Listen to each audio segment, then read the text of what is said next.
La casa de mi hijo estaba adornada con guirnaldas y luces parpadeantes, como si quisiera recrear un escenario de revista. El olor a cordero asado y vino tinto llenaba el comedor.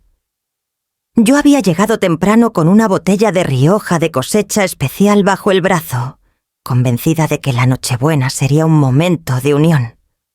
Daniel me había insistido en que viniera, que los niños se alegrarían de verme. Yo acepté ilusionada, creyendo que aunque la vida nos había llevado por caminos distintos desde la muerte de su padre, todavía quedaba un hilo que nos mantenía unidos. Me senté en la cabecera, el lugar que siempre ocupé en nuestra mesa familiar, no por autoridad, sino por respeto y costumbre. Lucía e Iván, mis nietos, corrían alrededor del árbol riendo con las mejillas encendidas por la emoción. Teresa, mi nuera, me sonrió con cortesía distante, mientras terminaba de colocar los cubiertos. Todo parecía en calma.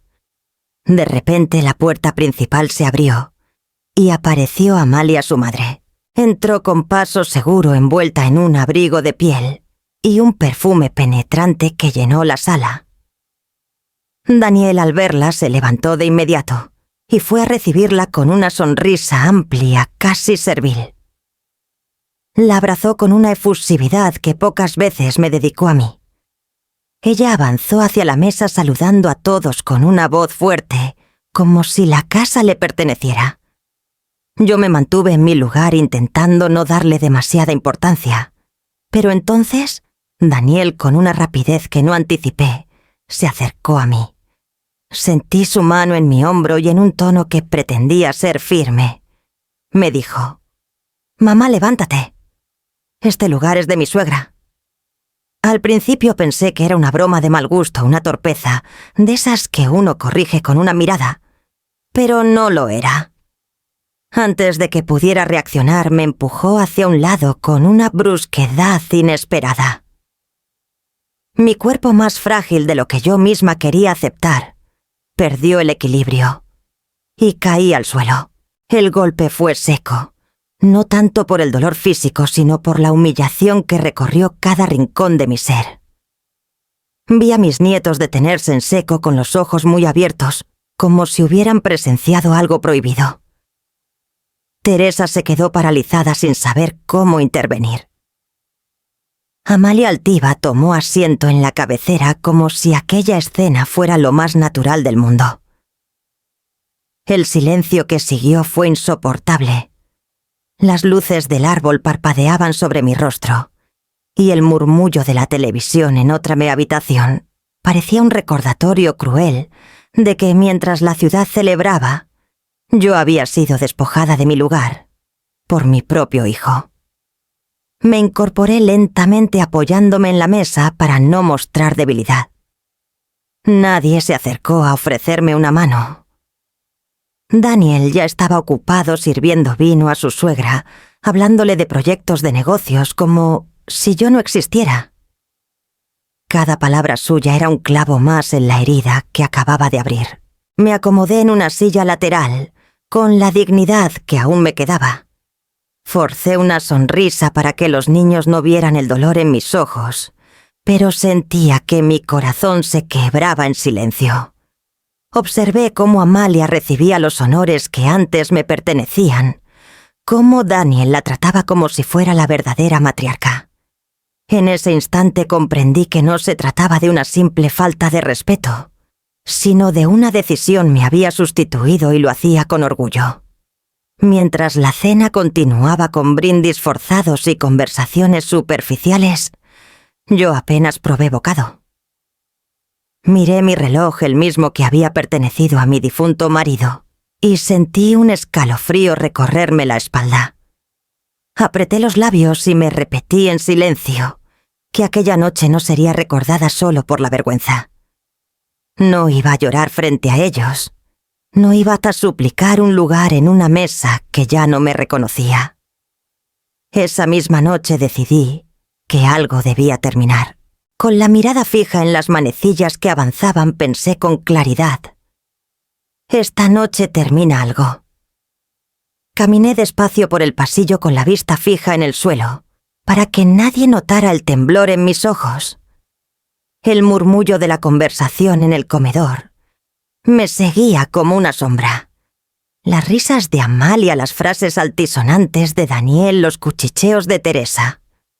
Todo era un eco que me aplastaba. Cuando llegué al baño cerré la puerta con llave y apoyé la espalda contra la madera. El silencio me envolvió roto solo por mi respiración entrecortada. Sentí que si no hacía algo en ese instante, me derrumbaría. Saqué el teléfono del bolso con manos temblorosas, marqué un número que conocía de memoria y esperé. Sofía, susurré en cuanto escuché su voz. Necesito que vengas mañana temprano. Revoca todos los poderes que le di a Daniel. Todos. Al otro lado de la línea, la abogada guardó un silencio breve, el mismo que usaba cuando entendía que no debía hacer preguntas. Lo tendré listo al amanecer, respondió con firmeza. Colgué sin despedirme y marqué de inmediato otro número. La voz grave de Rubén contestó con cierta sorpresa. Rubén, soy yo. Quiero que prepares las cancelaciones de todos los avales firmados a nombre de Daniel. Hipoteca, coche, tarjetas. No dejes nada en pie. Adriana, ¿estás segura?, preguntó con cautela. Cerré los ojos y apreté el teléfono contra mi oído como si se tratara de un arma. Más segura que nunca. A las 7:30 en mi casa. Colgué antes de que intentara convencerme de lo contrario. Sentí un peso caer de mis hombros, pero también un vértigo nuevo. Era la primera vez en muchos años que daba una orden contra mi propio hijo. Me acerqué al espejo. La luz amarillenta del baño marcaba las arrugas de mi rostro, cada línea como un recuerdo de luchas pasadas. Vi en mis ojos el cansancio de los últimos años, la indulgencia con la que había perdonado una y otra vez los desplantes de Daniel. El día que no me visitó en mi cumpleaños, la vez que ignoró mis consejos sobre la empresa, las ocasiones en que me habló con desdén. Siempre lo excusé que estaba estresado, que era joven, que tenía demasiadas responsabilidades. Apreté el borde del lavabo y me obligué a sostener mi propia mirada. Durante años lo excusé. Me dije en voz baja. Hoy dejó claro quién es. Las palabras resonaron en el baño como un juramento. No eran solo un pensamiento, eran la sentencia que me liberaba de años de autoengaño. Respiré hondo, guardé el teléfono en el bolso y me mojé el rostro con agua fría. No había lágrimas, solo un ardor seco en los ojos. Me peiné con las manos, enderecé mis hombros y solté el aire con lentitud. Al salir del baño, el murmullo del comedor volvió a golpearme. Pude oír a Daniel riendo fuerte, exagerando anécdotas para impresionar a su suegra. Cada carcajada suya me confirmaba que había tomado la decisión correcta. Caminé hacia la mesa y retomé mi lugar no en la cabecera, sino en una silla lateral. Me senté erguida con la botella de Rioja, aún intacta sobre la mesa, como si esperara que alguien recordara quién la había traído. Nadie lo hizo. Sonreí con calma, la misma calma que enmascara un volcán. No dije una palabra, solo observé cómo Amalia levantaba su copa y Daniel la imitaba orgulloso de tenerla y Osa a su lado. Yo, mientras tanto, contaba mentalmente las horas hasta el amanecer. La cena transcurrió entre brindis huecos y conversaciones ajenas, pero yo ya no estaba allí. Mi mente estaba en los documentos que Sofía prepararía, en las firmas que Rubén me pondría delante, en el momento en que todo lo que Daniel creía suyo se derrumbaría de golpe. Cuando volví a mirar mi reloj, las manecillas parecían avanzar más rápido que nunca, y con cada minuto que pasaba mi resolución se volvía más firme. Sabía que la verdadera noche aún no había comenzado, y que lo peor estaba por llegar. La cena siguió como si lo ocurrido no hubiera sido más que una sombra incómoda. Nadie mencionó mi caída ni la violencia con la que mi propio hijo me había apartado de la cabecera. El silencio inicial se transformó en una conversación forzada, en risas que parecían rebotar en las paredes con un eco hueco. Daniel, con una copa en la mano, hablaba con un entusiasmo desbordado que nunca había mostrado conmigo. Se inclinaba hacia Amalia, la madre de Teresa, como si cada palabra de ella fuera una joya que debía atesorar. «Lo que usted propone tiene todo el sentido», dijo él con un brillo extraño en los ojos. «Una fusión nos daría acceso a capital fresco y a mercados que antes parecían inalcanzables». Me quedé inmóvil. Fusión. Esa palabra me atravesó como un cuchillo. Durante 40 años había construido mi empresa piedra sobre piedra, sacrificando fines de semana, viajes, amistades. Y ahora mi propio hijo la ofrecía en bandeja para ganarse el favor de su suegra. «Sería beneficioso para ambas partes», respondió Amalia ajustando su collar con la calma de quien ya se siente vencedora. «Daniel tiene visión, y con nuestra estructura podemos darle el impulso definitivo». El vino en mi copa sabía a ceniza. Sentía que mi presencia se desvanecía entre ellos como si hubiera pasado a ser un fantasma sentado en una silla lateral. Teresa fingía sonreír, los niños comían en silencio, y yo contemplaba esa escena con la serenidad fría de quien ya ha tomado una decisión. Saqué el móvil bajo la mesa y con los dedos firmes escribí un mensaje corto a Sofía. «A las 07:30 firmas en mi casa». Lo envié sin titubear. El sonido sordo de la notificación confirmada fue mi único brindis secreto. Mientras tanto, Daniel alzaba su copa. «Por un futuro compartido», exclamó mirando a Amalia, como si ella fuera el nuevo eje de su vida.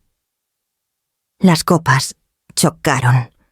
El cristal vibró en el aire como una sentencia. Nadie buscó mi mirada.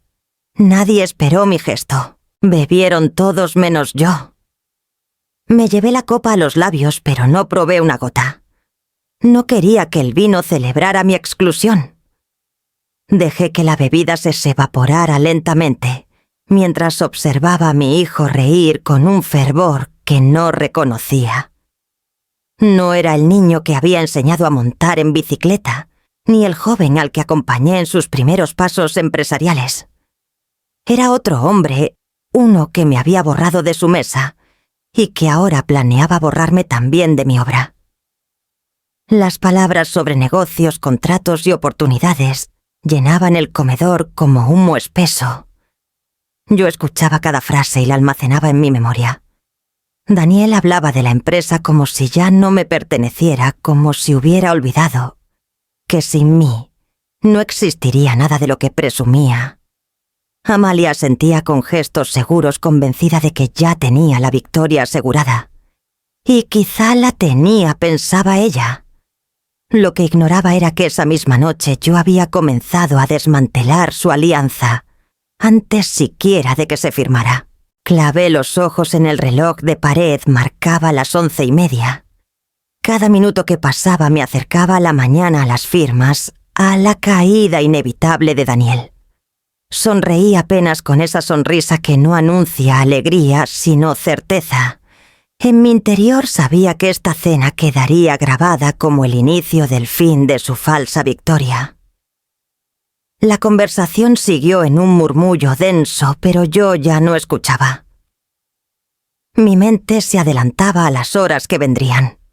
Y así, mientras brindaban por un futuro compartido, yo sellaba en silencio el futuro que los despojaría de todo. La cena terminó pasada la medianoche. Los brindis se apagaron, los niños subieron a sus habitaciones y la casa quedó en un silencio incómodo. Me despedí con una sonrisa que nadie se tomó la molestia de devolver. En cuanto crucé la puerta de mi casa, me quité el abrigo con un movimiento brusco y encendí todas las luces de mi despacho. Sabía que esa noche no dormiría.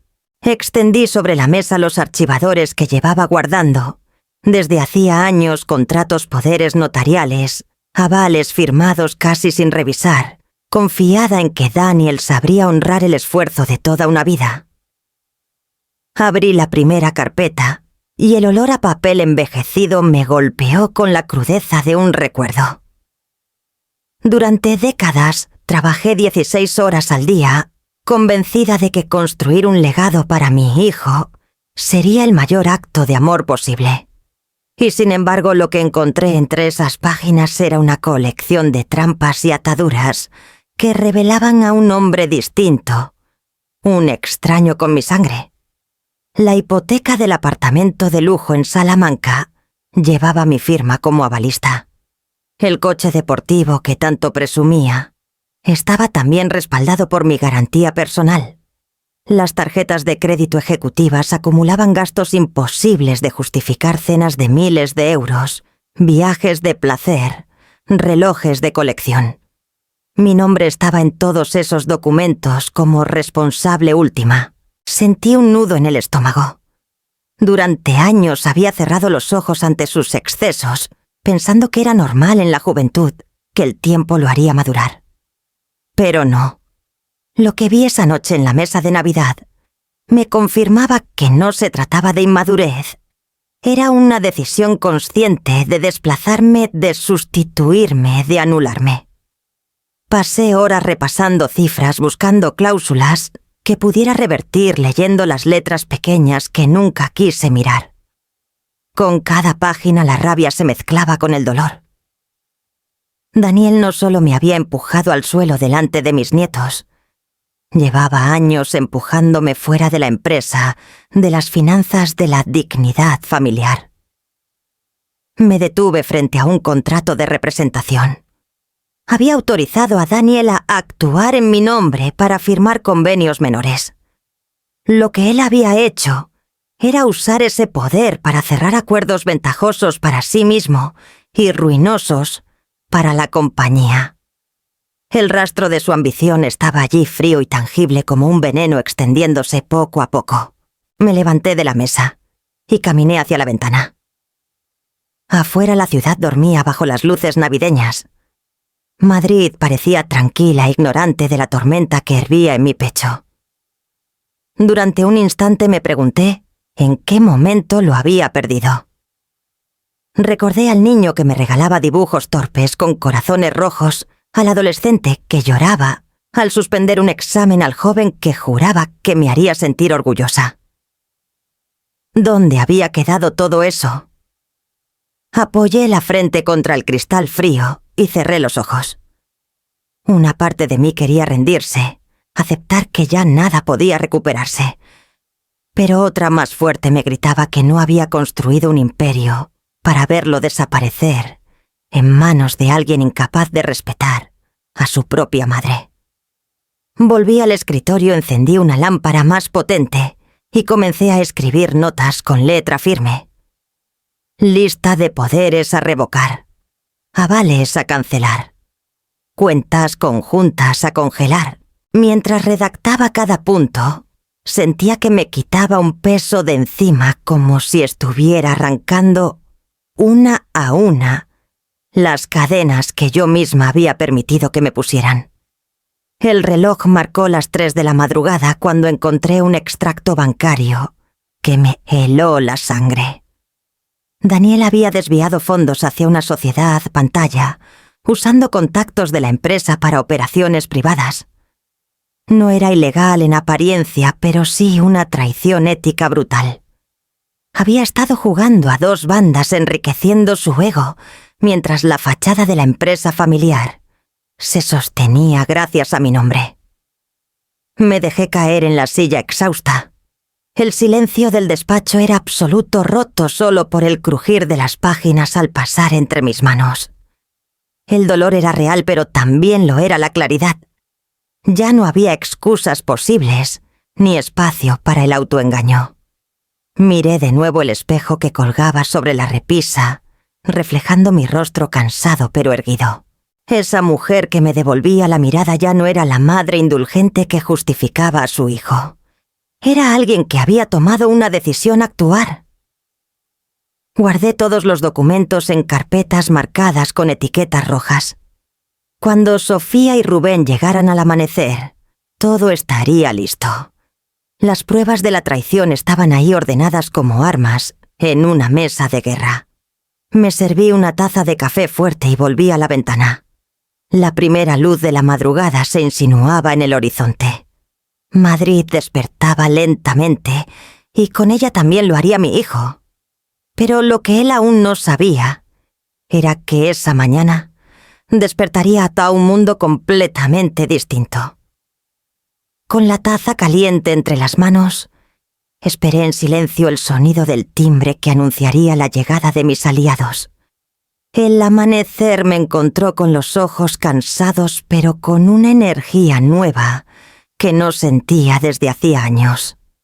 El timbre sonó puntual a las 7:30 y abrí la puerta sin dudar. Sofía entró con su maletín de cuero impecable como siempre, y Rubén cargaba varias carpetas con el sello de la empresa. Nos saludamos sin palabras innecesarias. Sabíamos que lo que íbamos a hacer no admitía sentimentalismos. Extendí sobre la mesa del despacho los documentos que había preparado durante la noche. Sofía revisó cada cláusula con una precisión quirúrgica. Rubén, mientras tanto, desplegó balances y extractos que confirmaban lo que ya temía. Daniel había dejado un rastro de irresponsabilidad financiera que podía hundir a cualquiera. «¿Firmas aquí, aquí y aquí?», me indicó Sofía entregándome la pluma. Estampé mi rúbrica con una firmeza que no recordaba en mis manos desde hacía tiempo. Cada firma era un corte limpio, una cuerda menos que lo ataba a mis recursos. Cancelación de poderes, revocación de representación, suspensión de cuentas conjuntas.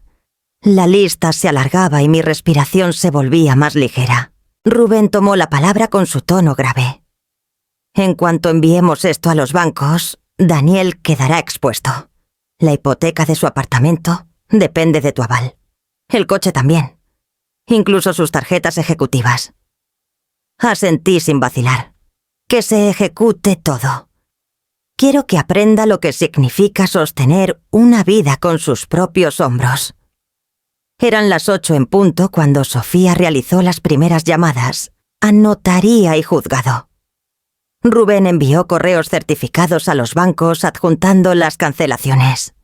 En menos de 30 minutos la maquinaria estaba en marcha. Me serví un segundo café y contemplé desde la ventana cómo el sol iluminaba los tejados de Madrid. Sabía que en ese preciso instante, mientras yo me fortalecía con cada firma, Daniel dormía tranquilo, ajeno a la tormenta que se avecinaba. Pero no dormiría mucho más. A las 9:15 mi teléfono vibró con la confirmación de la primera entidad. La hipoteca de Daniel había perdido la garantía principal. 15 minutos después, otro correo notificaba que su coche de alta gama entraba en proceso de embargo. Las tarjetas fueron bloqueadas en cadenas una tras otra como fichas de dominó. Imaginé la escena en su casa, el despertador sonando.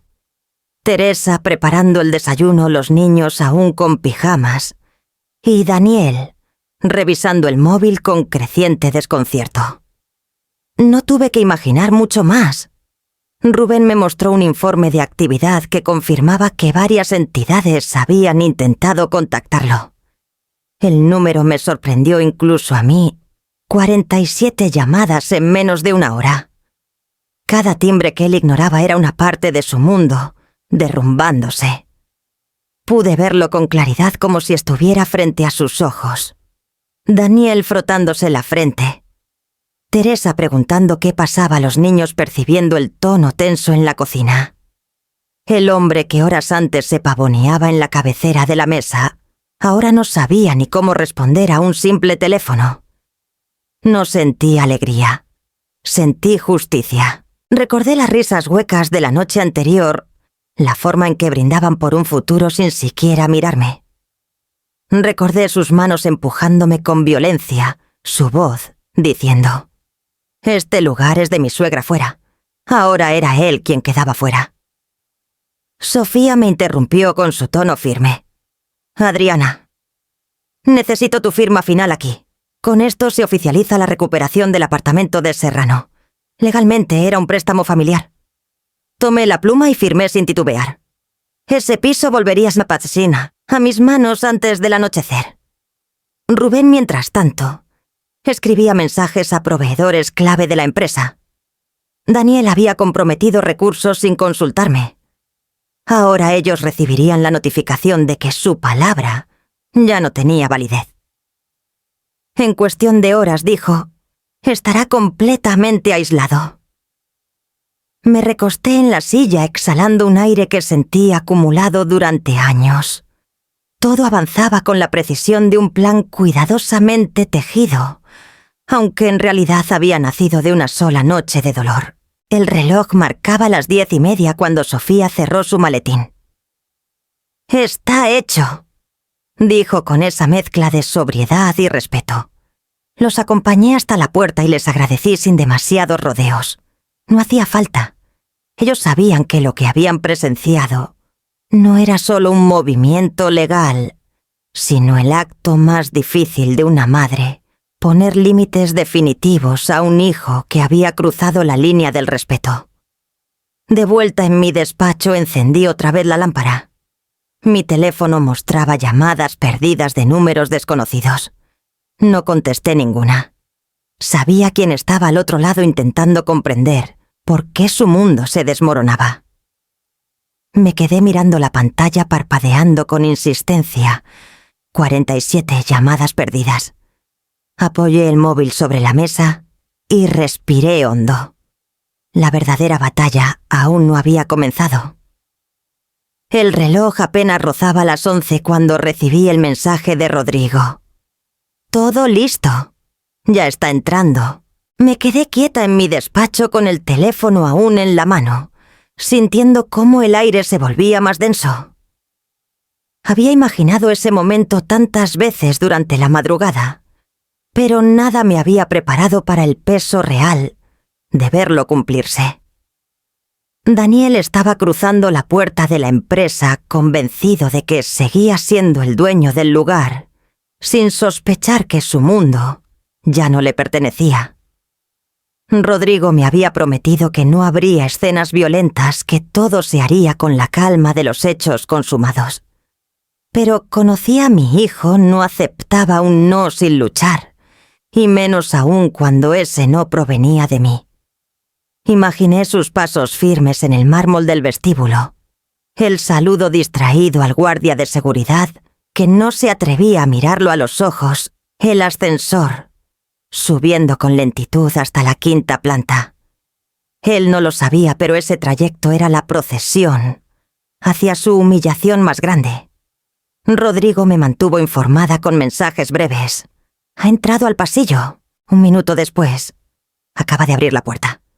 Y finalmente, ya lo ha visto. Cerré los ojos. Pude recrear la escena con una nitidez casi cruel. Daniel empujando la puerta de cristal, esperando encontrar su despacho intacto, el mismo que yo misma había decorado años atrás para que se sintiera digno de su cargo. Pero lo que encontró fue otra cosa: cajas apiladas con sus pertenencias, su ordenador desconectado, sus diplomas envueltos con cinta adhesiva, incluso la planta que siempre colocaba en la ventana. Y sobre la mesa en el centro exacto del escritorio, mi nota escrita a mano. «Esta oficina no es para ti». Imaginé su expresión endurecerse, el temblor en sus manos, al reconocer mi caligrafía, la incredulidad golpeando primero seguida del orgullo herido y luego del pánico. Rodrigo me escribió: «Está gritando». Abrí la llamada en silencio y escuché a la distancia la voz de Daniel, rota entre furia y desesperación. «¿Qué es esto? ¿Quién se ha atrevido a tocar mis cosas?». «Tu madre», respondió Rodrigo con calma. «Por orden directa». El silencio que siguió fue más elocuente que cualquier insulto. No balbuceó Daniel. «Esto es un error. Ella no haría...». «Lo ha hecho». intervino Rubén con su voz grave firme. Desde esta mañana no tienes poder de decisión en la empresa. Todos tus avales han sido cancelados, tus cuentas bloqueadas. Legalmente ya no eres parte de Ortega y Hijos. Escuché un golpe seco como un puño contra la mesa. Daniel no soportaba que los hechos se le presentaran de frente. «No podéis hacerme esto. Soy el director ejecutivo». «Eras», corrigió Rodrigo sin elevar la voz. «Y lo sabes. Ella te nombró. Ella te revocó». Pude imaginarlo recorriendo la oficina con pasos frenéticos, mirando las paredes desnudas, el hueco vacío, donde antes colgaba su retrato. Cada rincón gritaba lo mismo: «Ya no perteneces aquí». Hubo un instante en que quise intervenir, tomar el teléfono y hablarle directamente, pero me contuve. Aquel era un aprendizaje que debía vivir sin mi voz, suavizando el golpe. Durante demasiados años había puesto almohadas bajo cada caída suya. Ya era hora de que se estrellara contra el suelo sin red. La llamada continuaba abierta y oí cómo su furia se transformaba en súplica. «Rodrigo, tú me conoces desde niño. Diles que esto es temporal, que mamá está confundida». «Tu madre no está confundida», respondió él implacable. «Está más clara que nunca». Rubén añadió con un tono casi compasivo. «No se trata solo de lo de anoche, Daniel. Tenemos pruebas de tus movimientos financieros, de tus abusos de poder. Has cruzado todas las líneas». Daniel no respondió de inmediato. Lo imaginé desplomándose en la silla con las manos en el rostro, consciente de que ya no tenía escapatoria. En mi escritorio observaba la luz de la mañana entrando por la ventana. Sentía una mezcla extraña de triunfo y tristeza. No había mayor dolor para una madre que tener que convertirse en juez de su propio hijo. Pero la dignidad no entiende de vínculos de sangre. La dignidad exige justicia. Volví a escuchar su voz, apenas un susurro. «Ella no puede hacerme esto. Es mi madre». Rodrigo, con esa lealtad férrea que siempre lo caracterizó, respondió con calma: «Precisamente porque es tu madre lo está haciendo». Colgué. No necesitaba oír más.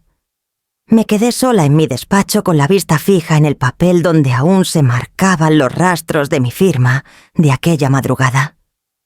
Había cruzado el punto sin retorno. Ya no había espacio para la indulgencia.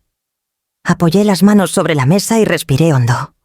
Afuera la ciudad rugía con normalidad ajena a la tormenta que acababa de desatarse dentro de mi familia.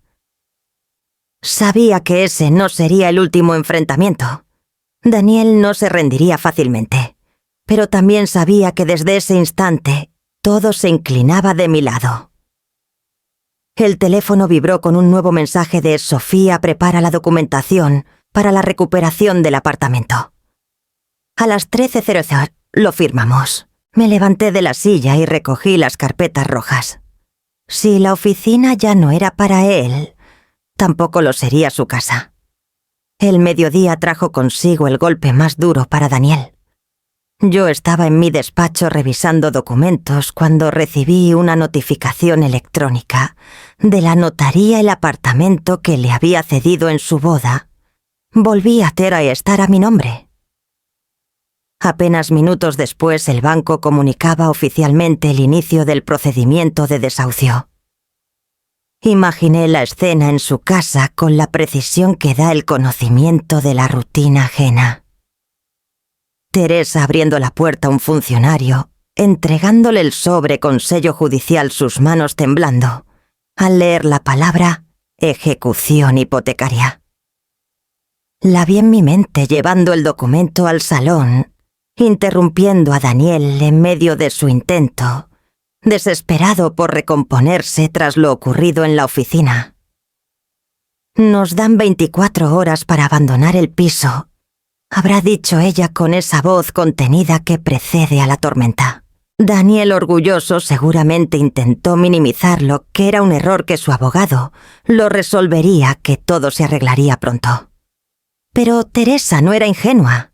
Llevaba años soportando su soberbia y ahora veía con papeles en mano que las consecuencias eran irreversibles.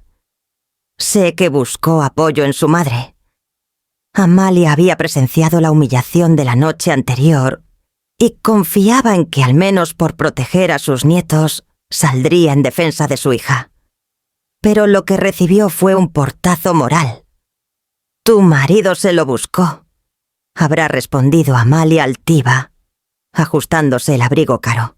«No puedo arriesgar mi nombre ni mis empresas por un hombre que ha quedado marcado por la deshonra. Ese desmarque fue definitivo». Teresa, herida en lo más profundo, entendió que no solo su matrimonio se desmoronaba, sino también la lealtad de su propia madre. Me contaron después que pasó horas en la habitación de los niños, sentada en el borde de la cama de Javier, llorando en silencio, mientras él le acariciaba el brazo sin entender nada. Isabel, más pequeña, le preguntaba si el abuelo también la ibas a dejar sin casa. Teresa no pudo responder. Esa misma tarde tomó una decisión que cambiaría la historia de todos. No seguiría atada al hundimiento de Daniel. Preparó maletas apresuradas. Metió en ellas ropa de los niños, algunos juguetes y documentos esenciales. Con una serenidad dolorosa, anunció que se marchaba a casa de sus padres con Javier e Isabel. «No puedo quedarme aquí a ver cómo arrastras a los niños contigo», dijo con firmeza. «Ellos necesitan estabilidad. Yo necesito respirar». Daniel, cegado por la rabia, intentó detenerla. Le habló de amor, de matrimonio, de superar juntos la tormenta. Pero su discurso se derrumbaba con cada vibración de su teléfono, con cada llamada nueva de un banco, exigiendo pagos imposibles. Teresa lo escuchó en silencio, hasta que comprendió que ese hombre, el padre de sus hijos, no sabía ofrecer más que promesas vacías. La vi mentalmente salir por la puerta con los niños a su lado, las maletas rodando por el pasillo, la mirada firme pese al dolor. Y en ese instante entendí algo: yo no había sido la única en recuperar dignidad de esa Navidad. Teresa, en su propia forma, también estaba reclamando la suya. Daniel quedó solo, rodeado de cajas de notificaciones judiciales y de los restos de un hogar que ya no le pertenecía. Yo, desde mi despacho, recibí la confirmación de que la vivienda estaba registrada nuevamente a mi nombre. El ciclo se cerraba con precisión quirúrgica: oficina, coche, tarjetas, casa. Me serví un café y me asomé a la ventana. El cielo de Madrid comenzaba a oscurecerse con nubes grises, presagio de tormenta. Y pensé en Teresa, en los niños, en la valentía de elegir un camino distinto, aunque supusiera romper con todo. Daniel, mientras tanto, se hundía cada vez más en su propio vacío. Yo sabía que la siguiente jugada ya no dependería de los bancos ni de las firmas. Dependía de cómo él enfrentara por primera vez en su vida la soledad absoluta. La tarde siguiente, Sofía cumplió con la parte más amarga de su trabajo. Con pasos firmes, se presentó en el apartamento casi vacío, donde Daniel aún intentaba sostener los restos de su vida. Llevaba en la mano un sobre cerrado con el membrete del juzgado. Yo no estuve allí, pero supe lo que sucedió porque ella me lo relató después con la serenidad de quien entiende el peso de las decisiones que ejecuta. Daniel Ortega dijo con su voz neutra: «Queda formalmente notificado de la orden de no contacto emitida a solicitud de su madre». Me imaginé su rostro desencajado, sus labios, buscando una respuesta que no encontraba. El hombre que había gritado la noche de Navidad se redujo a un silencio cargado de incredulidad. Abrió el sobre con manos temblorosas, leyó las líneas que le prohibían acercarse a mí, de forma directa o indirecta, y al final soltó una carcajada amarga. ¿Mi madre habrá repetido incrédulo? «Mi madre me trata como un extraño». Sofía no respondió. Solo recogió la firma de recibido y se retiró, dejando tras de sí la línea roja que yo había trazado entre nosotros. Una frontera invisible pero definitiva. Mi dignidad primero, incluso por encima de la sangre. Esa noche, sin embargo, decidí visitar a mis nietos. Llevaba días pensando en ellos en sus rostros asustados, cuando me ayudaron a levantarme del suelo. No podía permitir que la sombra de los errores de su padre los marcara. Llegué a casa de Teresa pasadas las 8. Me abrió con gesto cansado, pero en sus ojos brillaba un alivio discreto. Los niños corrieron hacia mí antes de que pudiera siquiera saludar. Javier me abrazó con fuerza, y sentí que su cuerpo delgado cargaba un peso que no le correspondía. Isabel, en cambio, me susurró con voz temblorosa: «Abuelo dice que ya no podemos verte». Me agaché para mirarla a los ojos, acariciándole el cabello. «Eso no es cierto, pequeña. Lo único que ha cambiado es la relación entre tu padre y yo. Pero vosotros, mis nietos, siempre seréis mi luz». Javier intervino con esa madurez precoz que me desarma. «Entonces, ¿por qué estabas tan serio la última vez?» «Papá dijo que estabas enfadado con nosotros también». Tragué saliva. Allí estaba el verdadero reto: explicar a un niño que no es culpable del odio entre adultos. «No estoy enfadado con vosotros», respondí con calma. «Estoy decepcionado con algunas decisiones de vuestro padre, nada más. Y aunque él y yo no podamos hablar por un tiempo, eso no significa que yo no quiera veros». Vi cómo sus miradas se suavizaban, cómo el miedo se transformaba en un tímido alivio. Les conté anécdotas sencillas de cuando Daniel era pequeño, historias que mostraban un lado diferente, más humano, del hombre que ellos habían visto gritar y empujar. No para excusarlos, sino para que entendieran que incluso los adultos que amamos pueden equivocarse profundamente. Teresa, mientras tanto, observaba desde la puerta con lágrimas silenciosas. Comprendía que mis palabras no eran solo para los niños, sino también para ella. Todos necesitábamos separar lo esencial de lo que debía morir. Cuando llegó la hora de marcharme, Isabel me apretó la mano. «¿Volverás pronto? Claro que sí. Podéis contar con eso». Salí de aquella casa con un peso menos en el pecho. Había trazado la línea roja con Daniel, sí, pero también había reforzado el puente con quienes verdaderamente importaban mis nietos. De vuelta a mi hogar, el teléfono vibró con un mensaje de Sofía. Todo en regla. Ahora él sabe que no hay vuelta atrás. Me senté en mi sillón agotada y comprendí que lo más difícil no era firmar papeles ni ejecutar embargos. Lo más difícil era sostener la firmeza frente a los ojos de un niño que aún cree que todo puede arreglarse con un abrazo. La noche avanzó silenciosa, y supe que al día siguiente la batalla tomaría un rumbo aún más inesperado. Los días siguientes fueron un desfile de noticias que me llegaban por terceros. Ya no buscaba a Daniel, ni necesitaba su voz para saber en qué estado se encontraba. La ciudad hablaba por él. Madrid puede ser enorme, pero las ruinas de alguien con apellido conocido se esparcen rápido como cenizas al viento. Me contaron que había intentado reinsertarse en el mismo sector que lo vio crecer.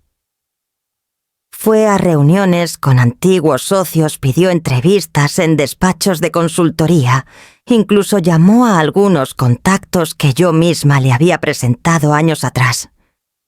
Pero las puertas se cerraban antes de abrirse.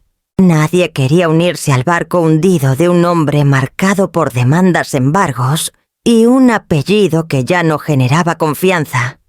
Un colega cercano me dijo que lo vio salir de una reunión con el rostro desencajado como un niño, al que le habían quitado el juguete más querido.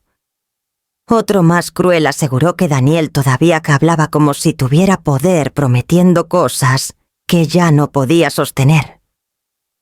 Y mientras él mendigaba confianza, La lista de acreedores aumentaba recordándole que el tiempo del crédito se había terminado.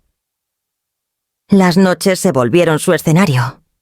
Allí donde las oficinas de Madrid quedan vacías y silenciosas, encontró un lugar que lo aceptara. Supe que firmó un contrato como limpiador nocturno en un edificio de oficinas. Un trabajo digno, sí, pero radicalmente opuesto a la imagen de éxito con la que se había envuelto durante años. Me costaba imaginarlo empujando un carrito con cubos y escobas, pasando la mopa sobre suelos que antes recorría con trajes de diseño. El eco de sus pasos ya no resonaba sobre alfombras persas, sino en pasillos fríos iluminados por luces fluorescentes. Una noche alguien lo reconoció. Una exsecretaria de la empresa pasó por el edificio y lo vio con la camisa remangada y el rostro desencajado por el cansancio. Me dijo que no la miró a los ojos, que bajó la cabeza como si un simple saludo pudiera quebrar lo poco que le quedaba en pie.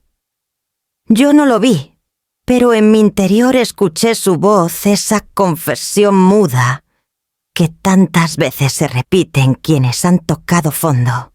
No perdí cosas, perdí respeto. Y tenía razón. No era el coche, ni la casa, ni las tarjetas bloqueadas. Lo que realmente había desaparecido era la red de reconocimiento que lo sostenía. Ese intangible que construí durante décadas y que él dilapidó en cuestión de meses. Algunos podrían pensar que sentí satisfacción, que verlo humillado compensaba las noches de desvelo, los insultos, el empujón en la mesa de Navidad. Pero no fue así. Lo que sentí fue una mezcla amarga de compasión y justicia. Compasión por el hombre roto que aún era mi hijo. Justicia por la madre que había decidido al fin poner límites. Las calles de Madrid seguían vivas, indiferentes a su caída. El tráfico rugía, los bares llenaban terrazas, los escaparates brillaban con luces de rebajas. Solo él caminaba entre sombras de turno en turno, escondiendo un uniforme que no podía borrar su apellido. Yo, mientras tanto, me concentraba en mis nietos. Pasaba tardes con ellos ayudándoles con las tareas, escuchando sus risas. No quería que su infancia quedara marcada por la vergüenza de su padre. Les enseñaba con gestos simples que la dignidad se cultiva en el día a día. Una noche, mientras los acompañaba a dormir, Javier me preguntó si su padre estaba bien. Le acaricié el cabello y respondí con sinceridad: «Está aprendiendo». Era lo único que podía decir, porque era la verdad. Daniel, en esos pasillos silenciosos donde recogía papeles ajenos y vaciaba papeleras, estaba aprendiendo lo que nunca quiso escuchar de mí, que la grandeza no se mide por el lujo, sino por la capacidad de sostener la frente en alto, incluso en el trabajo más humilde. Cuando salí de casa de Teresa aquella noche, la luna iluminaba las calles mojadas por una lluvia ligera. Miré al cielo y comprendí que la caída de mi hijo no era solo un castigo. Era quizás la única oportunidad que le quedaba de entender lo que significa respeto. Me subí al coche y supe que el siguiente capítulo de esta historia aún estaba por escribirse. Nunca pensé que volvería a verla en mi puerta. Amalia, la misma mujer que se había sentado en mi lugar aquella Nochebuena, llegó una tarde de enero, envuelta en su abrigo de piel. Tocó el timbre con insistencia y por un instante pensé en no abrir. Pero la curiosidad y un resquicio de dignidad malherida me empujaron a girar la llave. Adriana dijo al entrar con un tono más bajo del que jamás le había escuchado: «Necesitamos hablar». Sus ojos habitualmente altivos tenían una sombra que me sorprendió. Me limité a señalarle la butaca del salón. Ella se sentó con una rigidez extraña, como quien se sabe invitada en terreno hostil. «No voy a dar rodeos», empezó juntando las manos sobre las rodillas. «Me equivoqué». La noche de Navidad, cuando permití aquella humillación, no supe medir la magnitud de lo que estaba pasando. Sus palabras me atravesaron como una corriente inesperada. Yo llevaba semanas construyendo una coraza de frialdad, y de pronto, verla reconocer lo evidente, removía algo más profundo. «No vine a pedirte disculpas», continuó, «porque sé que no me corresponden. Vine a contarte la verdad». Me incliné ligeramente hacia adelante esperando. «Daniel y Teresa no solo buscaban desplazar tu autoridad», confesó. «Querían usar tu empresa como garantía de todas las deudas que él había acumulado. Daniel me lo propuso directamente, una fusión que en realidad era un salvavidas para ocultar su quiebra personal. Teresa estaba de acuerdo, convencida de que contigo podrían salir ilesos». Cada palabra era un golpe seco. Yo había intuido esa traición, pero escucharlo de labios de Amalia lo confirmaba con un dolor brutal. «Me dejé deslumbrar por las promesas», añadió ella.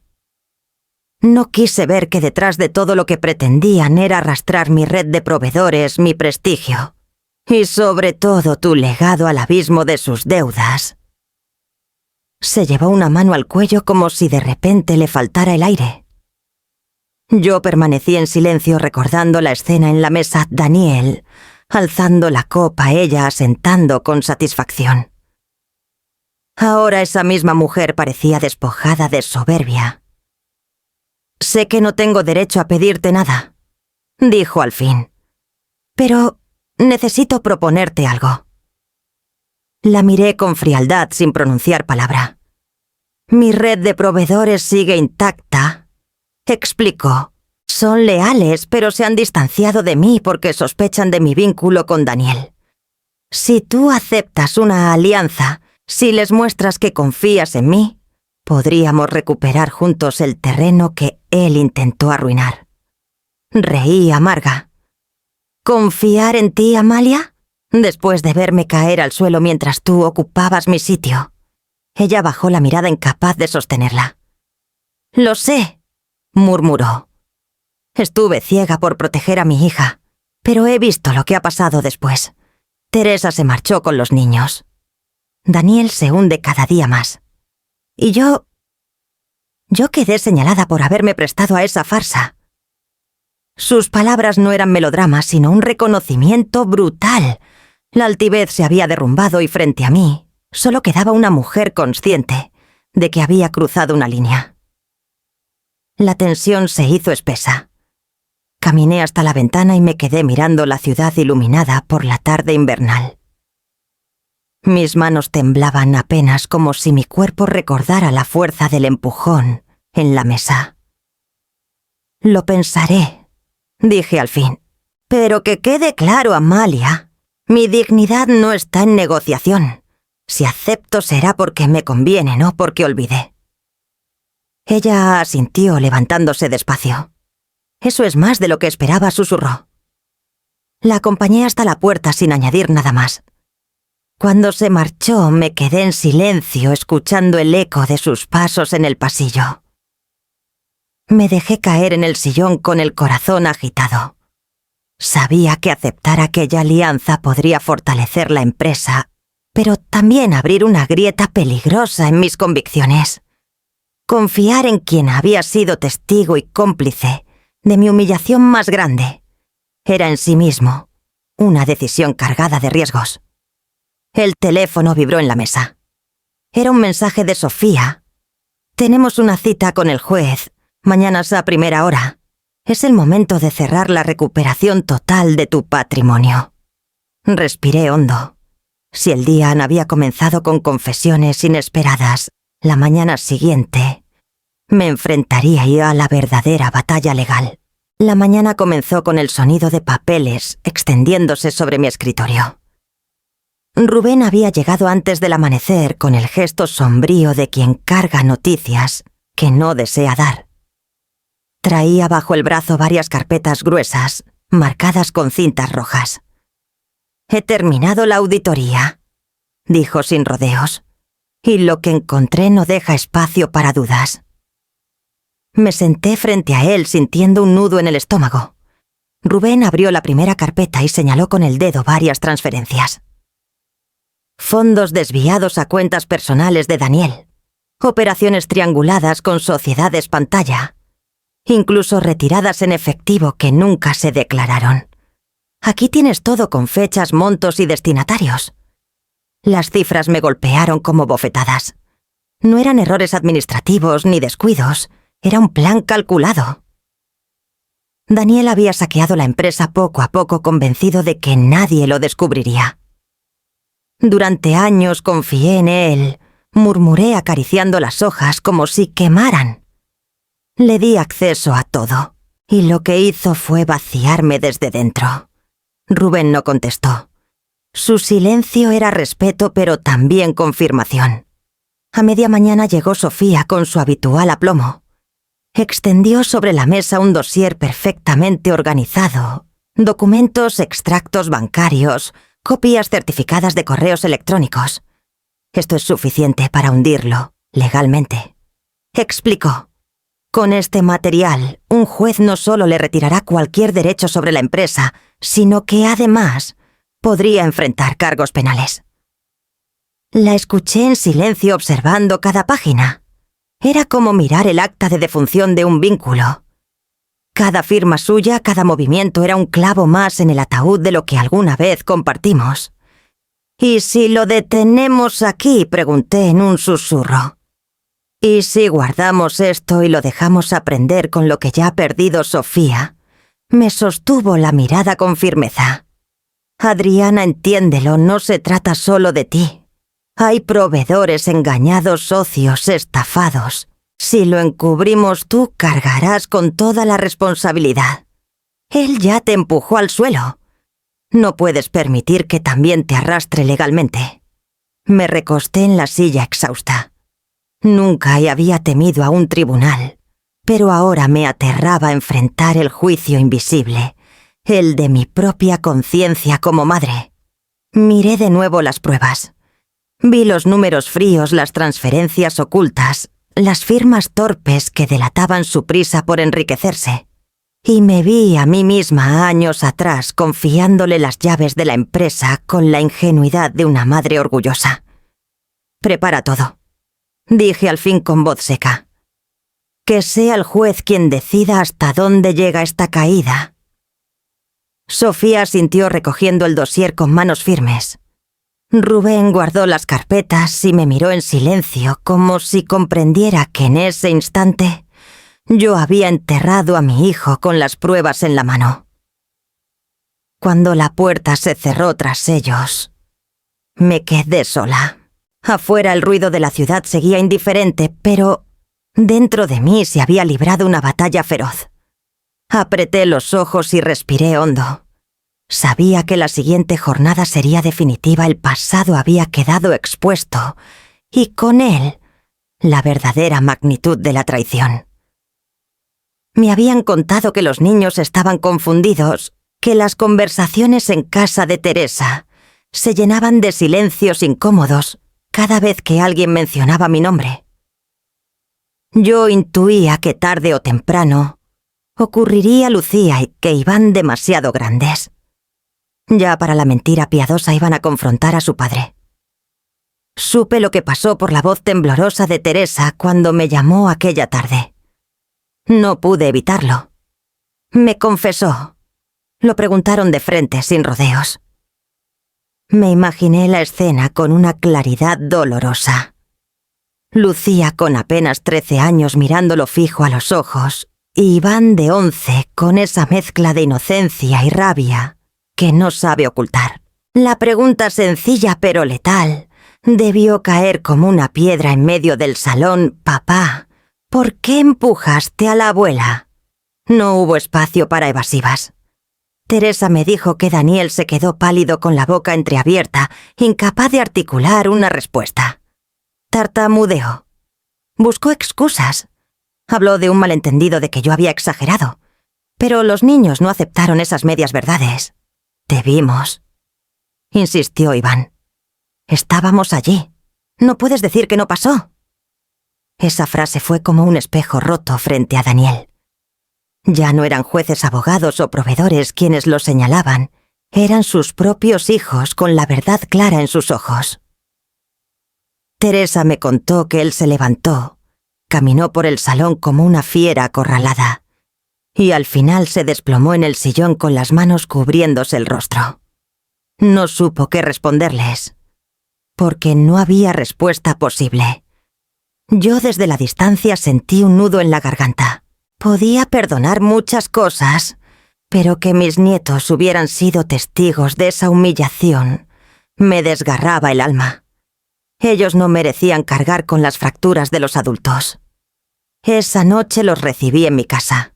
Venían callados con las mochilas colgando de los hombros y un peso invisible que les doblaba la espalda. Los abracé fuerte dejando que mi silencio les dijera lo que las palabras no alcanzaban. ¿Es verdad que ya no veremos a papá? Igual, preguntó Lucía con lágrimas contenidas. Veréis a vuestro padre cómo es, respondí con suavidad. Y también aprenderéis que los actos tienen consecuencias, incluso los de quienes amamos. No fue una respuesta que los consolara del todo, pero era la única verdad que podía ofrecer. Iván, en cambio, se refugió en mi regazo y se quedó dormido temprano, como si su cuerpo hubiera encontrado en mi abrazo el descanso que la casa de su padre ya no le daba. Miré a Teresa, que permanecía en la puerta con los ojos hinchados de tanto llorar. Entre nosotras no hicieron falta palabras. Sabíamos que esa fractura ya no tenía arreglo. 2 hogares partidos, 2 niños en medio, y un hombre que había perdido no solo su patrimonio, sino también el respeto de quienes más deberían haberlo admirado. Esa noche, cuando los acosté en la habitación de invitados, me quedé un largo rato observando sus rostros serenos. Me prometí que mientras yo respirara, no permitiría que su infancia quedara marcada por la vergüenza de un adulto que no supo ser ejemplo. Me senté en el sillón, el silencio de la casa envolviéndome, y comprendí que la verdadera batalla no era por empresas, propiedades o cuentas bancarias. La verdadera batalla era proteger a los inocentes del eco del rencor. Y con esa certeza me preparé para lo que vendría al día siguiente, porque sabía que Daniel, incapaz de soportar la distancia de sus hijos, buscaría un nuevo enfrentamiento. Durante semanas mi vida giró en torno a papeles judiciales, a explicaciones dolorosas con mis nietos y a silencios cada vez más largos frente al recuerdo de Daniel. Pero había una parte de mí que se negaba a quedar reducida al papel de víctima o madre traicionada. Había algo más grande que rescatar el sentido de mi trabajo, mi empresa, mi nombre. Fue Rubén quien sugirió dar un paso adelante. Si quieres cortar con el pasado, me dijo, una mañana no basta con limpiar las cuentas. Tienes que volver a poner tu sello en lo que construiste. Sofía coincidió, y en ese instante supe lo que tenía que hacer: relanzar la empresa, pero esta vez con una dirección que nadie pudiera arrebatarme. Reuní a mi equipo más cercano, los que habían permanecido fieles pese a la tormenta. Nos sentamos en la sala de juntas, todavía impregnada del eco de tantos engaños, y dibujé sobre la pizarra mi visión, un programa social que empleara a mujeres mayores de 50 años, esas a quienes el mercado había condenado al silencio, como tantas veces habían intentado condenarme a mí. Quiero que Ortega Intijo sea sinónimo de dignidad, les dije. Si sobrevivimos a esta crisis no será para acumular beneficios, sino para devolver lo que se nos ha intentado robar: el respeto. Las miradas de mi equipo se iluminaron. Esa misma semana pusimos en marcha talleres de capacitación, firmamos convenios con asociaciones locales y abrimos una línea de producción pensada para que esas mujeres pudieran aportar su talento. No tardó en llegar la respuesta. La prensa, que hasta hacía poco se alimentaba de titulares sobre mi familia rota y las caídas de Daniel, comenzó a cubrir nuestra iniciativa. Ejemplo de resiliencia. El renacimiento de Ortega in hijos. La empresaria que convirtió la humillación en fuerza. Los titulares se multiplicaban. Un día, al salir de la oficina, un grupo de mujeres se me acercó. Una de ellas con el cabello completamente cano y las manos ásperas de tantos años de trabajo. Me abrazó con lágrimas en los ojos. «Gracias», me dijo. Pensé que ya no valía nada. «Usted me ha devuelto una vida». Ese instante valió más que cualquier balance positivo. Comprendí que lo que estaba construyendo ya no era solo una empresa, era un refugio contra el desprecio, un recordatorio de que nadie es prescindible por la edad, el género o el error de otro. Los periodistas comenzaron a pedirme entrevistas. No hablé de Daniel ni de lo que había hecho. Hablé de futuro, de comunidad, de dignidad. La sociedad no necesitaba conocer mis heridas. Necesitaba ver que era posible cicatrizar. En silencio, mientras respondía preguntas y cortaba cintas en inauguraciones, pensaba en mi hijo. Él había buscado poder y terminó con nada. Yo, en cambio, había recuperado algo que no podía comprarse: respeto. Una tarde, al revisar los correos, encontré un mensaje inesperado. No era de un periodista ni de un proveedor. Era de alguien a quien no veía desde hacía meses, alguien cuyo nombre bastó para helarme la sangre y preparar mi espíritu para lo inevitable. El correo que recibí aquella tarde no era una carta de disculpa ni una súplica directa, pero entre líneas podía leer el peso de la derrota. Daniel me escribía desde un correo nuevo con una dirección que ya no llevaba el nombre de la empresa, sino un dominio gratuito, anónimo, casi despojado de todo. Me habló de su trabajo nocturno. Ya no limpiaba solo escritorios y pasillos, coordinaba turnos, organizaba cuadrillas de hombres y mujeres que habían encontrado en la limpieza la manera de sobrevivir en una ciudad que los ignoraba. Me sorprendió la manera en que describía a Tokeskim y a sus compañeros. Ahmed, un inmigrante marroquí, que enviaba cada euro a su familia al otro lado del mar.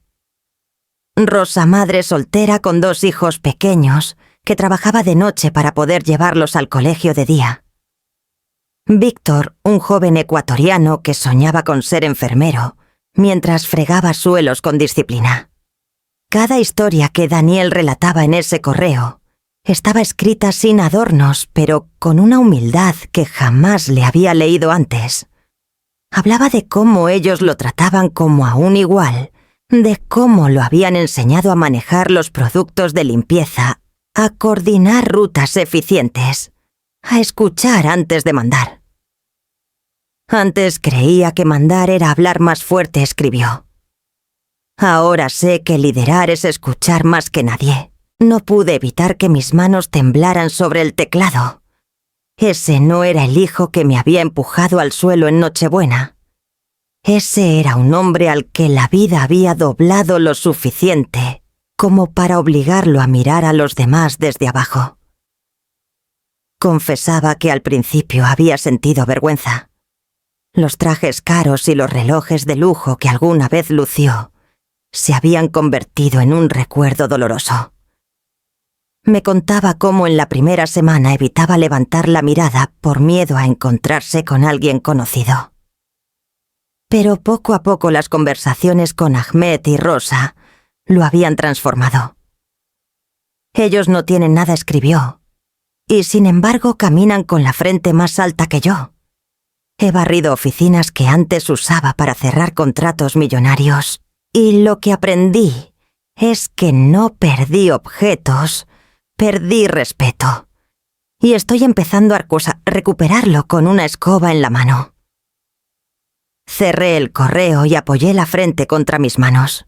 La ironía era cruel. Las lecciones que yo intenté inculcarle durante años las estaba aprendiendo. ahora de quienes él había despreciado. No respondí esa noche. Preferí quedarme en silencio escuchando el eco de sus palabras dentro de mí. Porque aunque sus actos aún pesaban algo en su tono, me decía que por primera vez, Daniel estaba empezando a comprender lo que significaba la dignidad. Me levanté y apagué la lámpara del despacho. Afuera Madrid seguía latiendo con su ruido incesante, pero yo sentí que una página nueva se abría incierta y frágil, como esas madrugadas en las que la ciudad huele a limpieza recién hecha. Sabía que pronto tendría que decidir qué hacer con esa carta. Era domingo por la mañana y Madrid despertaba con esa luz limpia que solo tiene en invierno. Había quedado con Amalia en el Retiro para ultimar los detalles de la nueva alianza. Entre cafés servidos en vasos de cartón y carpetas apoyadas sobre un banco de madera, repasábamos cifras y nombres de proveedores que ahora confiaban de nuevo en mí. ¿Quién lo diría? Dos mujeres que meses atrás parecían enemigas irreconciliables compartiendo espacio y propósito. Yo sentía la extraña calma de quien después de tantas batallas vuelve así a hablar de futuro sin que la voz tiemble. Amalia, más sobria que nunca, escuchaba con atención y asentía dejando entrever un respeto que antes jamás se habría permitido mostrar. «Tu proyecto tiene más fuerza de la que imaginaba», me dijo. «Nunca pensé que la empresa pudiera renacer así, desde la comunidad, desde la gente». Sonreí con serenidad. Nunca es tarde para aprender que el verdadero poder no está en mandar, sino en construir confianza. Mientras hablábamos no sabía que a pocos metros Daniel nos observaba. Lo supe después por lo que me contaron y por el modo en que supe leer la tristeza en sus ojos la siguiente vez que lo vi. Él había salido a caminar, quizá buscando consuelo en las mismas sendas donde tantas veces habíamos paseado juntos cuando era niño. Me imaginé cómo debió detenerse al vernos dos figuras que representaban lo que él había intentado quebrar, trabajando ahora codo con codo, más firmes que nunca. El banco donde nos sentamos no era lujoso, apenas una madera desgastada, pero para mí era un trono. Allí firmábamos con palabras y gestos la victoria de la resiliencia sobre la traición. Para Daniel, en cambio, ese banco se convirtió en un espejo cruel. Según supe, se quedó allí de pie observándonos con las manos hundidas en los bolsillos sin atreverse a acercarse. Vio cómo reíamos en un momento de complicidad, cómo intercambiábamos notas sobre cifras y proyectos, y en ese instante comprendió que su ausencia no había destruido nada. Al contrario, había fortalecido mi vida. Yo, sin saber que estaba bajo su mirada, me sentía ligera.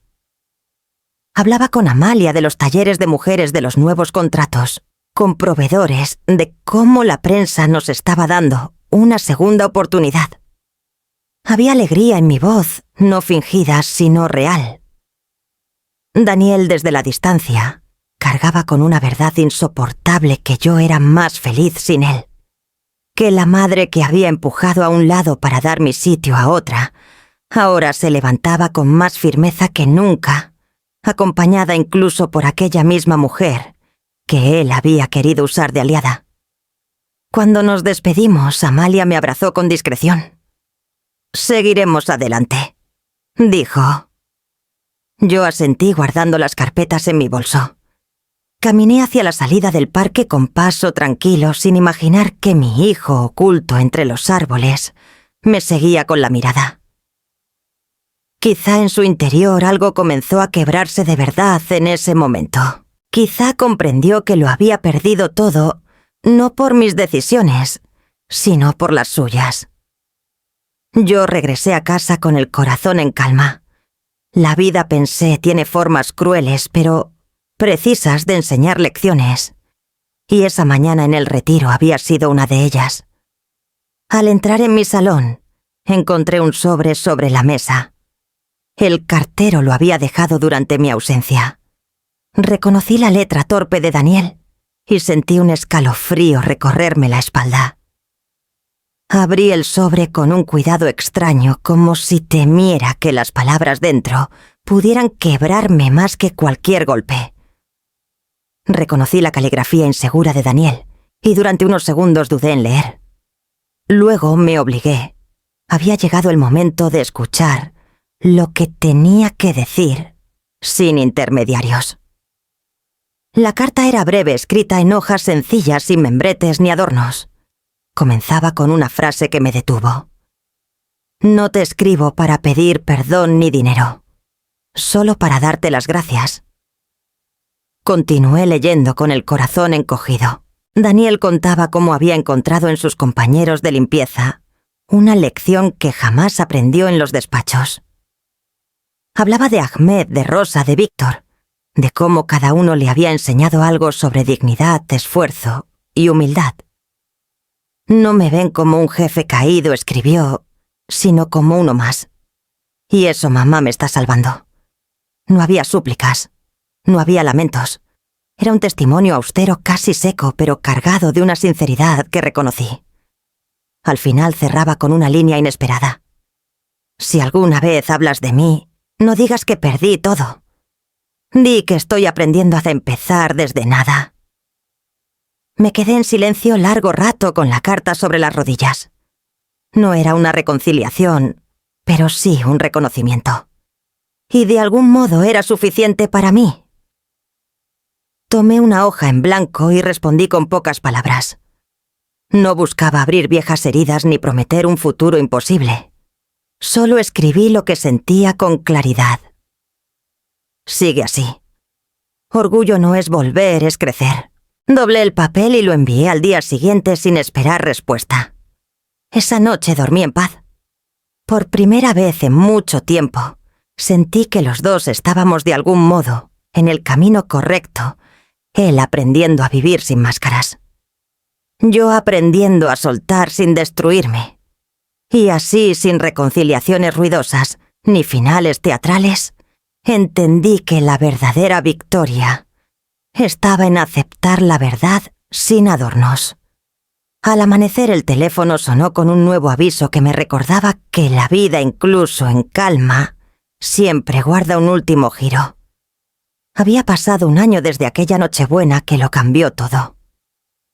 Madrid volvía a brillar con luces en las calles y mi casa se llenaba del aroma de cordero al horno y vino joven.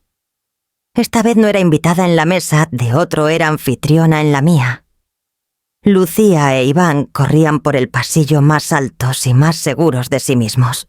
Teresa los seguía con una sonrisa serena distinta a la de entonces, la de una mujer que había aprendido a sostenerse sin depender de falsas promesas.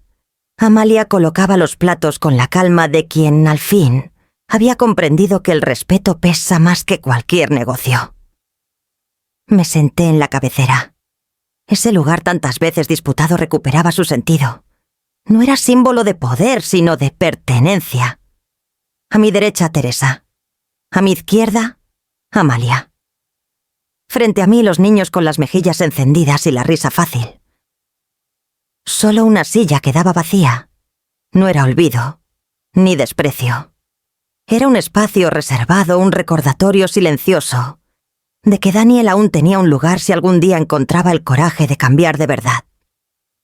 No por mí, ni por los negocios, sino por sí mismo y por los hijos que lo esperaban sin rencor. Levanté mi copa y miré a los que me rodeaban. No necesitaba discursos largos. Bastaba con una frase: «Esta mesa es nuestra, y aquí solo se sienta quien respeta la dignidad de los demás». Las copas se alzaron y el brindis resonó en el comedor. Yo observé la silla vacía una última vez y sentí paz. No había odio en mí, solo la certeza de que el tiempo implacable pone a cada cual en su lugar.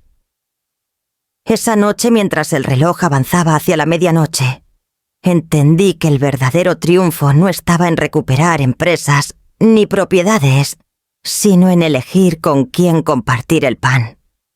El eco de las risas infantiles llenó la casa y supe que al fin había encontrado mi mesa propia.